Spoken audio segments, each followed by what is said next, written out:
Hello viewers, law life literature एक बार फिर से आप सभी का वेलकम करता है।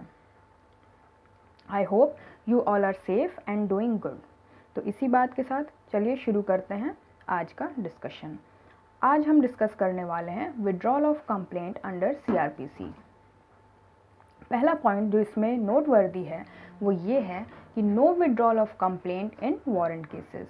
इसका मतलब है कि वारंट केसेस में कंप्लेंट का विड्रॉल नहीं किया जा सकता।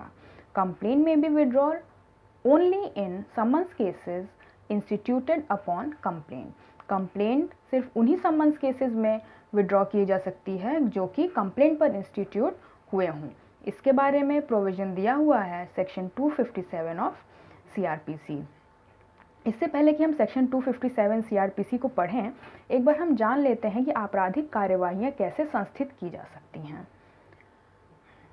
जैसे कि हम सभी जानते हैं कि क्रिमिनल प्रोसीडिंग्स को दो तरीके से इंस्टीट्यूट किया जा सकता है, या तो वो पुलिस रिपोर्ट पे इंस्टीट्यूट की जा सकती हैं या तो कंप्लेंट पे इंस्टीट्यूट की जा सकती हैं। अब हम ये भी जानते हैं कि केसेस दो तरीके के हो सकते हैं, वारंट केस हो सकते हैं या समन केस हो सकते हैं। तो पुलिस रिपोर्ट जो होती है वो या तो समन्स केस से संबंधित हो सकती है या तो वारंट केस से संबंधित हो सकती है। इसी तरीके से कंप्लेंट जो होती है क्रिमिनल प्रोसीडिंग्स में वो भी या तो समन्स केस से संबंधित हो सकती है या तो वारंट केस से संबंधित हो सकती है। अगर कंप्लेंट वारंट केस से संबंधित है तो ऐसे कंप्लेंट को विड्रॉ नहीं किया जा सकता, और अगर कंप्लेंट समन केस से संबंधित है तो ऐसे कंप्लेंट को विड्रॉ किया जा सकता है सेक्शन 257 सीआरपीसी में। तो चलिए अब हम पढ़ते हैं section 257 CrPC. Section 257 CrPC deal करता है विड्रॉल ऑफ कंप्लेंट से।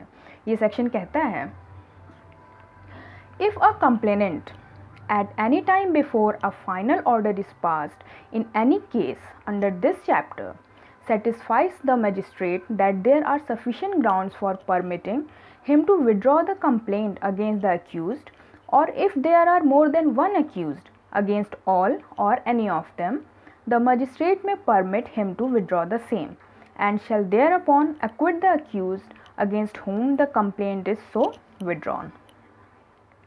तो जब हम कंप्लेंट के विड्रॉल के बारे में सेक्शन 257 को पढ़ते हैं तो हमें कुछ पॉइंट्स निकल करके आते हैं। वो पॉइंट्स क्या क्या हैं? सबसे पहला पॉइंट, ओनली कंप्लेनेंट में विड्रॉ द कंप्लेंट। कहने का तात्पर्य है कि कंप्लेंट को सिर्फ और सिर्फ कंप्लेनेंट के द्वारा ही विड्रॉ किया जा सकता है, किसी और पर्सन के द्वारा नहीं। और कंप्लेंट के विड्रॉल के लिए जो दूसरी चीज़ ज़रूरी है वो ये है कि उसके लिए कंप्लेंट के विड्रॉल के लिए मजिस्ट्रेट की परमिशन ज़रूरी है। और मजिस्ट्रेट की परमिशन कैसे मिलेगी?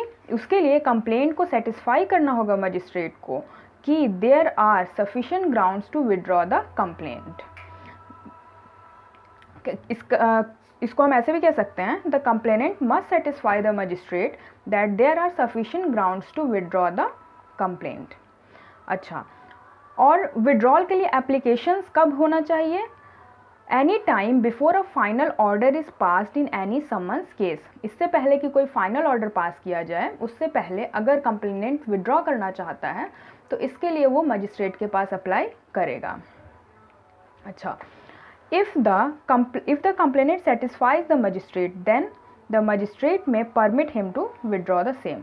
अगर मजिस्ट्रेट सेटिस्फाई हो जाता है कि कंप्लेनेंट के पास सफिशिएंट ग्राउंड्स हैं कि वो विड्रॉ कर ले अपना कंप्लेंट, तो ऐसे केस में मजिस्ट्रेट उसको ये परमिट कर देगा कंप्लेंट को विड्रॉ करने के लिए। नेक्स्ट क्वेश्चन ये उठता है हमारे सामने कि अगर कंप्लेंट विड्रॉ हो जाता है तो ऐसे कंप्लेंट का इफेक्ट क्या पड़ेगा? तो हम ये कह सकते हैं, upon withdrawal of complaint the magistrate shall acquit the accused. It means that withdrawal of complaint results in the acquittal of the accused. तो कुल मिला के हम ये इसमें कंक्लूड कर सकते हैं कि complainant may withdraw the complaint with the permission of the magistrate, and upon withdrawal of the complaint the accused shall be acquitted. Hence this is all for today. If you have liked the video, please Like it, share and subscribe. Thank you.